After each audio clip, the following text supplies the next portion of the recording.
મિત્રો મતપેટીમાં મત કેવી રીતે કાઢવું તે આપ લાઈવ જોઈ રહ્યા છો। હું ભરતભાઈ રણછોડભાઈ ડેડાણિયા, ગામ ગાજણવાવ, તાલુકો ધાંગધ્રા, જિલ્લો સુરેન્દ્રનગર। આપ જોઈ રહ્યા છો કે મારા ફાર્મ પર આજે મધ કાઢવાનું ચાલુ છે। મધ કેવી રીતે કઢાય આ ફાર્મ તમે જોઈ રહ્યા છો। આ પહેલાં તમને ફાર્મ દેખાડું। આ છે અજમોનું વાવેતર છે। આ સબ અજમો વાયો છે ખેડૂત ભાઈએ, જે પેસ્ટિસાઇડ દવા નહીં છાંટતા એવી જગ્યાએ અમારા બોક્સ મૂક્યા છે અને અજમો વાયો છે। હવે તમને મધ કેવી રીતે કઢાય એ આપ જોઈ લો।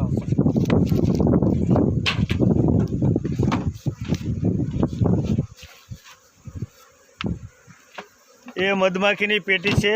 મધમાખીની પેટીને પેટીમાં મધમાખી ખંચેરી નાખવાની હોય, પછી એ જ ફ્રેમ મશીનમાં મૂકવાની હોય। આપ જોઈ રહ્યા છો ત્યારે મધપેટીમાંથી મધમાખી ખંચેરી જાળીને અમે અમારા ટેન્ટ પર લાવી છીએ। આ અમારો ટેન્ટ લગાવ્યો છે। ટેન્ટ પર લાવી અને તે રીતે મધ કઢાય તે આપ જોઈ રહ્યા છો। ફ્રેમને અમે સાફ કરી છીએ। જેને સીલ લગાવ્યા હોય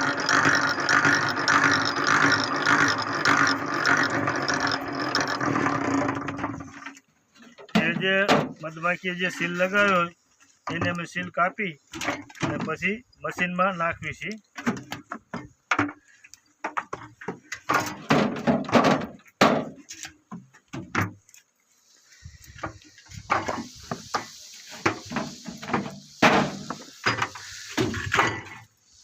આ જે છે તે એને ઈંડાને સીલ મારેલું છે। મધ કાઢ્યા પછી એને કંઈ થતું નથી, એમ જ રહે છે।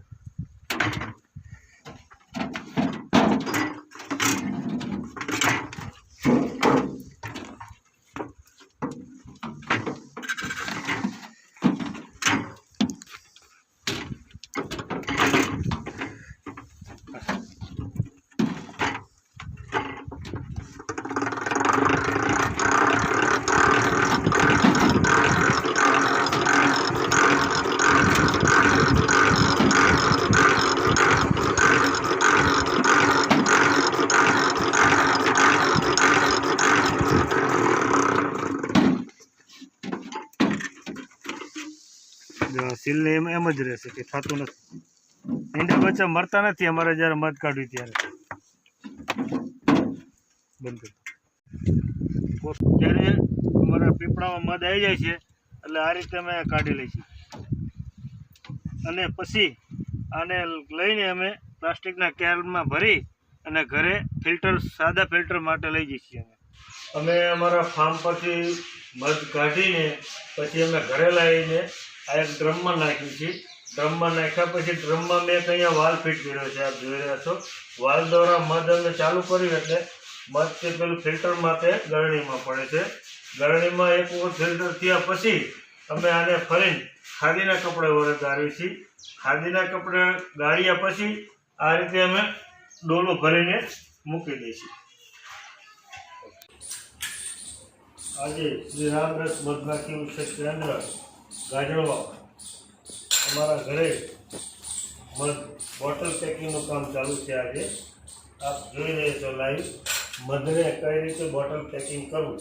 અમે સાદા કપડા વડે ફિલ્ટર કર્યા બાદ અને કાચની બોટલમાં આ રીતે પેકિંગ કરવી છીએ।